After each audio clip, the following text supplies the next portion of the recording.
And once more he came and found them sleeping, for their eyes were very heavy, and they did not know what to say to him. He came a third time and said to them, "Are you still sleeping and taking your rest?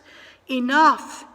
The hour has come. The Son of Man is betrayed into the hands of sinners. Get up, let us be going. See, my betrayer is at hand."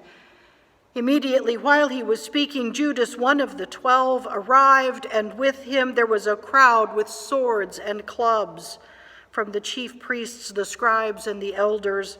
Now the betrayer had given them a sign, saying, "The one I will kiss is the man. Arrest him and lead him away under guard." So when he came, he went up to him at once and said, "Rabbi," and kissed him. Then they laid hands on him and arrested him. But one of those who stood near drew his sword and struck the slave of the high priest, cutting off his ear. Then Jesus said to them, "Have you come out with swords and clubs to arrest me as though I were a bandit?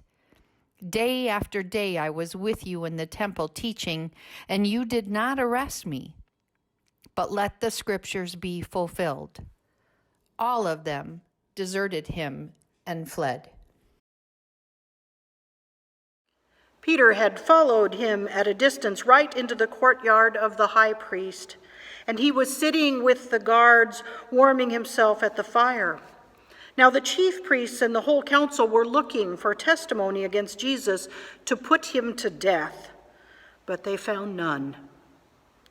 For many gave false testimony against him, and their testimony did not agree. Some stood up and gave false testimony against him, saying, "We heard him say, 'I will destroy this temple that is made with hands, and in 3 days I will build another not made with hands.' But even on this point, their testimony did not agree." Then the high priest stood up before them and asked Jesus, "Have you no answer? What is it that they testify against you?" But he was silent and did not answer.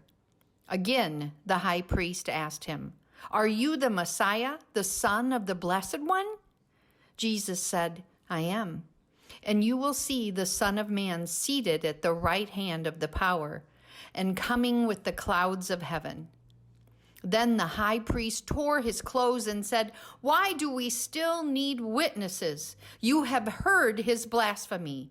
What is your decision?" All of them condemned him as deserving death. Some began to spit on him, to blindfold him, and to strike him, saying to him, "Prophesy." The guards also took him over and beat him.